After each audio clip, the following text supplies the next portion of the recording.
Hey Google, turn on dining light. Alright, turning the dining light on. Alright guys, welcome back again for another diecast toy review.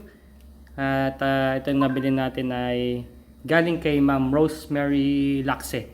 Yan, di ko alam paano yung pronunciation nung spelling na to ng pangalan niya sa page niya. And if you like guys buying diecast toy and kung ano nung toy, a thrift item or pre-love item, just follow her page. Check her wall para sa mga items na available para na for sale. Okay, so thank you very much Ma'am Rosemary for this item. Okay, so what we have here, it is based on the picture, it is a Siku 1874 Litronic Liber Crawler Excavator. Okay, so this is a 1:87 scale, so kaya wag na kayo magtaka guys bakit ganyan ang kaliit ng package. Malit lang talaga yung 1:87, no? So unbox na natin to. Well, as you know, meron talaga akong mga toys na 1:87 scale. Meron ako 1:50, pinakamalaki is 1:35, 32, yan, meron ako niyan. Okay? So, open na natin to.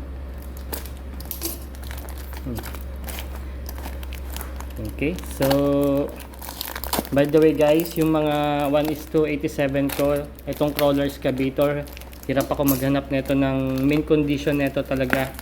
Meron ako nakita somewhere platform ng Shopee pero masyadong mahal siya guys. Kung anyway, brand new 'yon. Pre-love item lang 'to binibili natin. And luckily nakakuha tayo ng pre-love item na ganito. Ito wala pa ako na ito eh. Okay, so by the way yung mga box pala na ni Ma'am na nagbebenta sila ng mga pre-love o thrift item na galing sa Hong Kong o kaya yung tinatawag ng HT box. Okay, so if you into buying a pre-love item, follow nyo siya guys. Legit seller yan si Ma'am. Okay, ayan pa. Yan, ito siya. Yan. Okay, so ang description niya talaga dito is Siku 1874. Yan, confirm that just like in the marking sa ilalim. Yan, ang pagkakaiba lang niya nakalagay is Litronic. This is with marking ng Liber. Litronic, what I have in mind. Iba kasi, di ba, hydraulic excavator. Mga diesel powered kasi yon. I don't know kung itong Litronic is a hybrid. Yun ang hindi ko alam. So, check na lang natin sa Google yan guys. Okay, so this is Siku brand.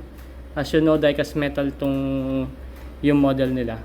Okay, so for the material and the details, itong bucket niya all the way there, yung arm is diecast metal. Ang pagkakaiba lang nito, hollow tong nandito sa gitna. Yung may butas, yan. Pero diecast metal yan. Ang plastic is itong cylinder, ano niya, itong hydraulic cylinder, pero metal yan nasa loob. Just like this, yan. Yan, lahat naman to is diecast metal, pati yung mga pins niya.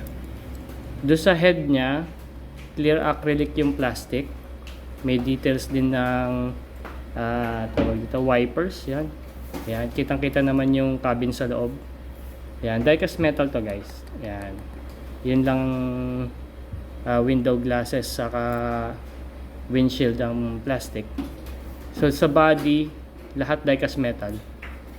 Dito sa may trackpad niya, diecast metal pati itong tawag din details ng service ladder. Yan, tapos rolling to. Plastic yung pinaka-roller sa loob. Pero this is metal, yung part na yan. Okay, magandang klaseng rubber din to. Okay, so I'm aware na missing yung isang rubber talaga niyan. Yan, wala dito. Ito yung sinasabi kong roller na plastic. Yan, nasa loob na yan. Yan, plastic yan. Saka ito sa harap. Pero this is diecast metal. Yan, yan yung ano niya, details niya.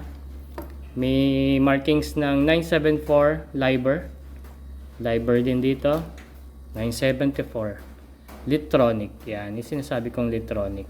I don't know kung what's the mean. Kung hybrid ba yung mga Litronic. Yan ang details niya guys. Die-cast metal lahat yan. Dalawa yung ano dito, hydraulic cylinders. Okay, so details niya sa ilalim. Yan, metal tong base. Yung tornilyo doon. Yun ang markings niya. Siku 1874. Palatandaan na this is 1:87 scale. Yung number na yan. So if you're gonna search it sa internet, kung wala kayong Google Lens, type niyo yung Siku, tapos yung number niya, lalabas na yung model, kung anong model yan. Okay, so that's much of it ng details niya. Ang ganda rin nito, bigat din nito guys. Oh. Check natin yung weight niya. This is 187. Yan ang bigat niya. 195 grams. Yan, di ba meron ako mga 1:50 scale na mga toy na ganito, pero yung nagre-range lang yung ano niya, yung timbang niya ng 225 to 250. Iba doon ano, yung mga Wina brand yan, mas magagaan.